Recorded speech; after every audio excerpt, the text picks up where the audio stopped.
pastor, que diz: que diremos, pois? Permaneceremos no pecado para que a graça seja mais abundante? Porque tem um texto que diz que onde abundou o pecado, superabundou a graça. Aí o apóstolo faz uma pergunta: precisa eu ser muito pecador para que a graça seja maior na minha vida? Uma indagação, uma pergunta que o apóstolo faz à igreja santa.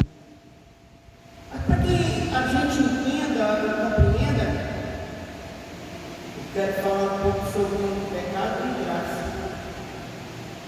O pecado é a desobediência à palavra, é errar o alvo, é andar segundo suas próprias vontades e não segundo a vontade de Deus. Graça é um dom de Deus, o qual nós não merecemos, porque a Bíblia Sagrada diz que antes de nós aceitarmos Jesus, nós éramos seu inimigo. Então, se nós éramos inimigos de Deus, então nós não tínhamos e não temos direito à graça salvadora. Pela misericórdia do Senhor, pelo seu amor, nós fomos alcançados. E ele diz assim: preciso eu pecar mais para que essa graça, essa misericórdia do Senhor habite mais em mim? Claro que não. Quanto mais pecamos, mais nos afastamos de Deus. A porca volta à lama, o cachorro volta ao vômito. Se assim nós fizermos, diz a palavra do Senhor. De modo nenhum, o apóstolo responde a esse próprio pedido: nós que estamos mortos para o pecado, como viveremos ainda nele? Boa pergunta. Nós fomos alcançados pela misericórdia do Senhor. Nós nascemos de novo da água e do Espírito. E se nascemos de novo da água e do Espírito, de maneira nenhuma nós poderemos voltar à prática do pecado. Porque se assim fizermos, nos tornaremos novamente inimigos de Deus. Mas só que tem um agravante maior ainda, porque a palavra diz que haverá maior misericórdia para aqueles que não conhecem a verdade.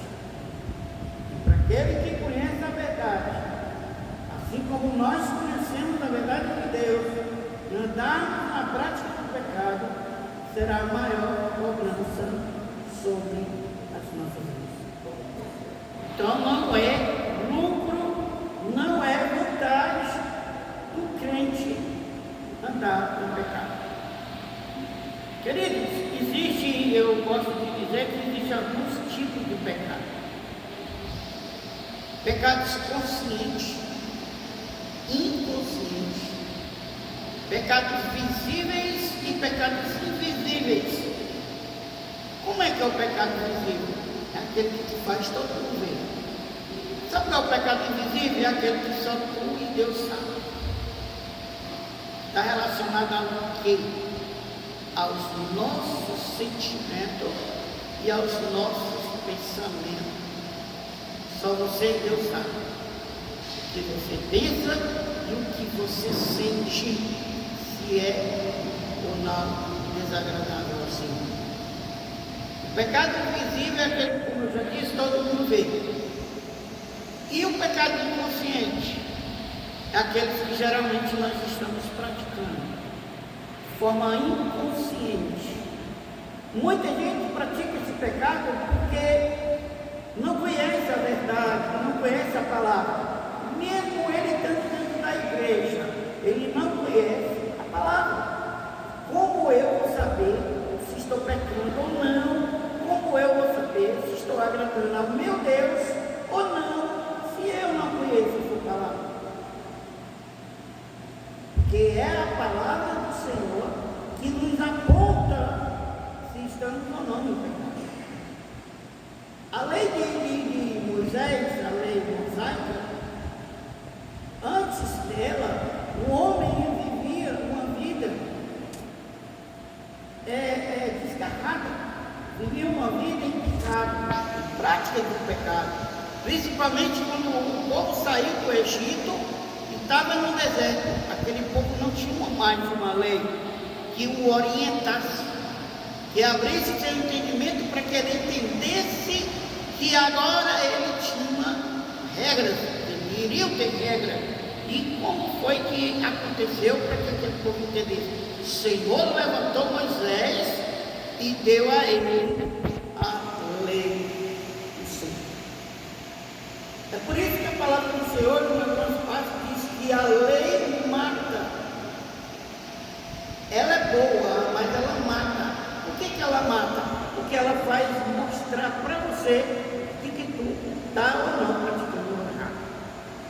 Exemplo, se a lei e a Bíblia Sagrada não houvesse dito que roubar era pecado, nós iríamos saber. Nós iríamos saber que era algo que não agrada ao Senhor. Não. Nós sabemos hoje que roubar é pecado, porque a Bíblia Sagrada, a lei de Moisés, diz para nós que é pecado. E aquele povo na época do deserto, eles não conheciam a lei de Deus. Eles tinham noção da lei do Egito.